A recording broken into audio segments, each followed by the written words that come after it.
Welcome back. I've been thinking about making this video for a while, and I think now is about the perfect time to. I've been talking with Twitch chat. I'm all worked up. I haven't had coffee in a while, but I think that I've got all my facts and my calculations ready to go in my head to explain to you why I think that Immolator's Oblation, the belt that comes from Soulfire Bastion, should be nerfed, changed. Maybe the interactions around it should be changed. Maybe the number should be lowered. Maybe everything else should be bug fixed. Maybe this item should be bug fixed. Something needs to change because this item is absolutely ridiculous. Let's pull up the item. It's this thing. We're just going to read the item first, right? So it says 4 to 6 spell damage, second line of text. I'm going to assume 6 for my calculations. 6 spell damage for fire and necrotic skills per stack of ignite on you. Up to 40. So it's up to 40 stacks of ignite. Previously, I was under the assumption that this was up to 40 flat spell damage because that makes an awful lot of sense. Getting 40 flat spell damage from your belt, that is a ton. That is so much flat spell damage getting from your belt. Comparing that to something like a wand, for example, wands tend to have about 65-ish. Yeah, so let's go like this, pull this thing up. 60 spell damage on a wand. That's a lot of spell damage. Maybe 100 spell damage if you're using a staff. But like these are like the kinds of numbers that we're thinking about. 60 on a wand, 100 on a staff. When it comes to how much spell damage, how much flat damage can I get from a piece of gear. I was wrong. And I'm ready to get this item nerfed. This is actually up to 40 stacks of ignite. So I know you all knew this. I was under the wrong assumptions. This is up to 40 ignites on you. So 6 by 40 is 240 flat spell damage. Let's pull up a staff real quick. 240 flat spell damage puts us at 122. It's a max rolled gate staff. This one. So the gate staff, it has the highest number because it doesn't have the -3 number on it. The highest, like -3 is the temple staff, but you know, okay, so it's 2 gate staffs. And then you can just use a normal weapon on top of that. Or you could use a Mad Alchemist Ladle, or you could use another, gate staff or something. But it's up to 240 flat damage. It's got Frenzy, awesome. It's got Ignite Duration. Remember, as we talk about this, remember that Ignite Duration would be really interesting if you could scale the ignites that you put on yourself, because you're igniting it says to ignite yourself, and if you're igniting yourself, that means that it scales with your. It does not. It does not scale with your stats. Ignite Duration does not scale it, and that is an issue. Can we pull this up? Hold on. Paint, Microsoft Paint, flashbang. Sorry for the flashbang. Ignite Duration. We're gonna come back to this. I'm gonna write this down right now. Your own Ignite Duration does not scale it. I just finished playing a build that used Immolator's Oblation. I was playing a Healing Hands, Cast Speed Fiend. I had up to like 240 cast speed on my character when my volatile reversals were going off, giving me more and more and more cast speed because of course that stacks because volatile reversal is a silly skill. So I had tons of cast speed. The highest number of ignites that I ever stacked on myself while I was playing that character that was stacking cast speed and casting these fire skills over and over and over was 16. For the vast majority of the time, I could count on about 10 or maybe 11 or maybe 12. So like 10 to 12 stacks of ignite. 16 was my absolute high roll when I was playing an ethical version of an Immolator's Oblation character.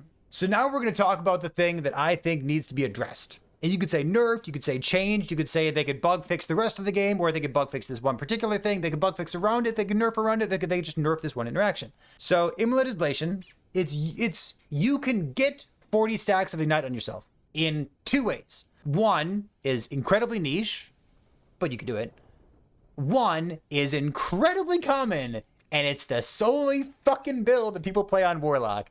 So let's talk about those 2 characters.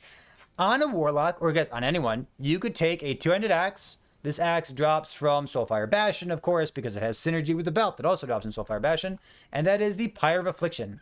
Pyre of Affliction has a lot of damn synergy on it. Damn this, damn that, damn that, damn this belt's so strong, but Pyre of Affliction gives you chance to ignite yourself on kill, but then when you cast Transplant, all of those ignites turn into damn on yourself instead. You could try to use this in some scenario, but for the purpose of our conversation here, this is a way to ignite yourself on kill, and then just like never play never cast Transplant. Maybe you don't even play this on a Warlock, maybe you play this on a, I don't know, sentinel or something, and like you're just igniting yourself on kill. So while you're clearing big packs of enemies, you could make use of an Immolator's Oblation for all the flat damage, the 240 that you get. That's kind of cool, but it means you don't get anything for single target damage. Cool interaction. Maybe you want to go make a build around that. That is pretty neat, but it doesn't do anything for a single target. So maybe weapon swap. It's niche because this is a damn weapon for the most parts. Even though you want to, maybe you want to mess around with this. The vast majority of builds look a little bit more like this, and they're warlocks, and they use Spirit Plague. So let's bring up Spirit Plague for just a moment here. And by bring it up, I mean let's go spec a couple skills real quick, and then let's spec Spirit Plague. Spirit Plague has this little node right here, Exsanguination. Bleed inflicted by Spirit Plague is additional bleed penetration, but you are inflicted with bleeding.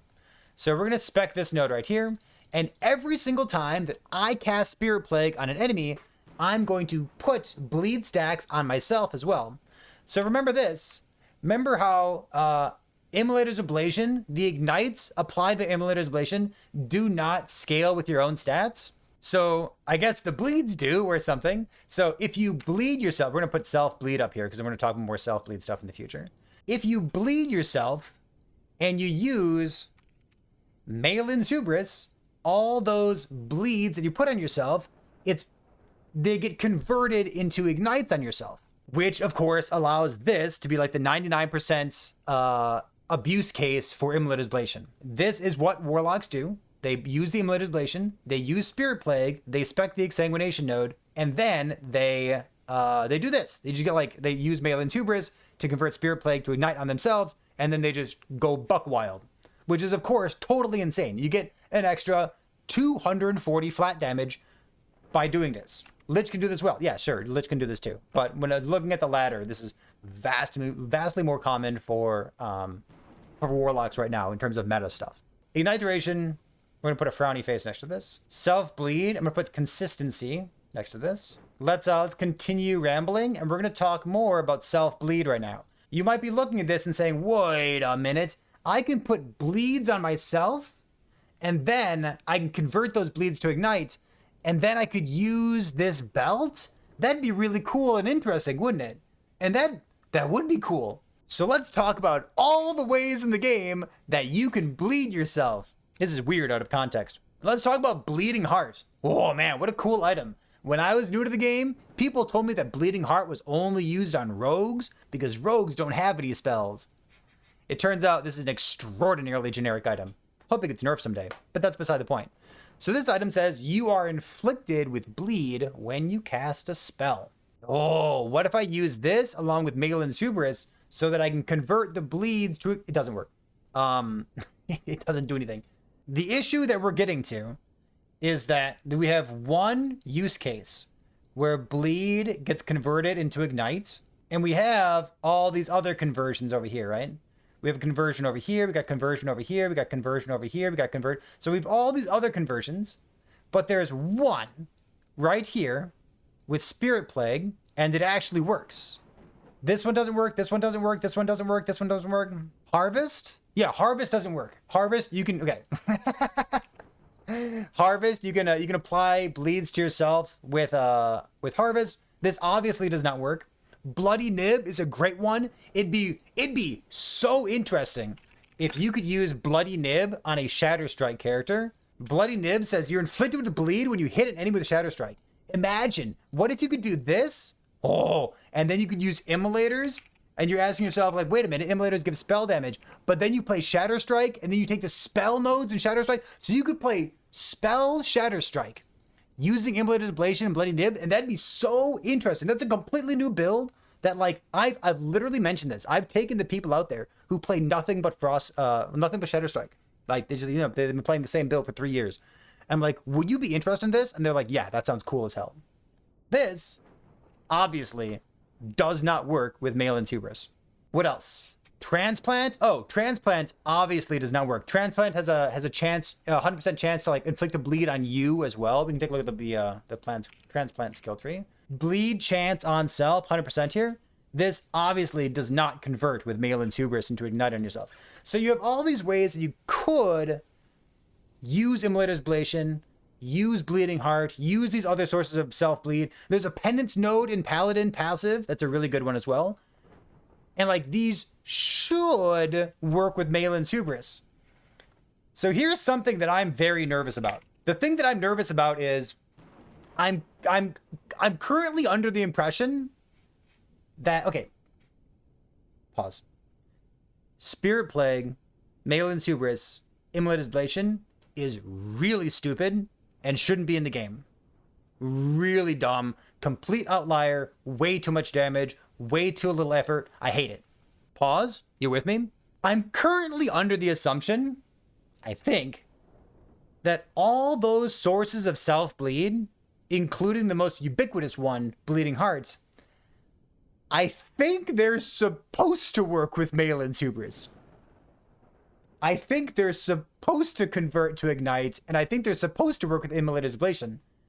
I have this feeling, this like little voice in the back of my head, that that was the design intent of this belt, which raises up a new issue. If I can just use Bleeding Hearts on every spell build and play Immolator's Oblation, that's way too strong.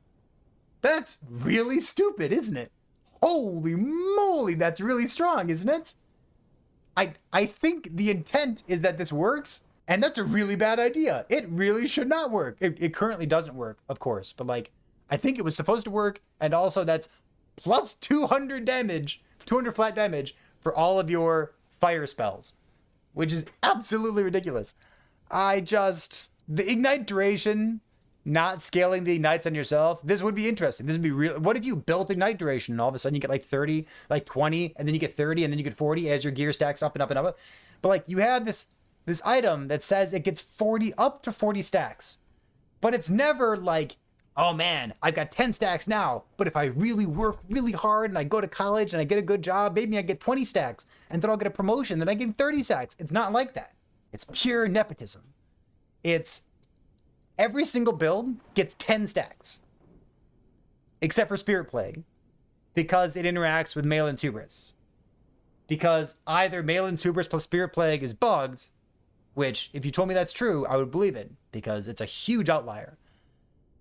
Or on the flip side, what if these are all bugged and they're supposed to work, which would also be awful, because that means that all of those skills just get 200 flat damage for free. It's atrocious. This belt, we gotta do something about this. And by me and we, what I really mean is EHG, you gotta do something about this. This belt's dumb, man. If we had more information than just the arena ladder, if we had, you know, the internal information that you have, EHG, you would see that the vast majority of people who are using Immolator's Oblation on a Lich or a Warlock are also using Spirit Plague plus Malin's Hubris. And the people who are using this on a non-Spirit Plague build, they're only getting 10 stacks. They're only getting 12 stacks. And as a huge outlier, they're getting, I don't know, 16 stacks once in a blue moon, like I did that one time, and I felt really good about it. Keep in mind that this was known when the belt came out, when it didn't have a cap of 40. Yeah, so they added a cap of 40 to it. I remember they nerfed it. Yeah, but I thought it was 40 spell damage. This whole thing could be avoided if it was just 40 spell damage. 40 spell damage is awesome. That is a completely appropriate power level for this item. You could even do 60 spell damage. 60 is like 6 max roll, 10 stacks, right? That's completely appropriate. It's really strong. Only 60 flat spell damage on your belt? That's insane. Why does one build get 240 flat spell damage? It's not even one build, it's one interaction. Because you can use Malin's Hubris, Spirit Plague, Self-Ignite to 40 stacks, 240 flat damage. You can do other things with that. It doesn't have to be Thonic Fissure. It could be other stuff as well. Get this belt out of here, EHG. Fix this.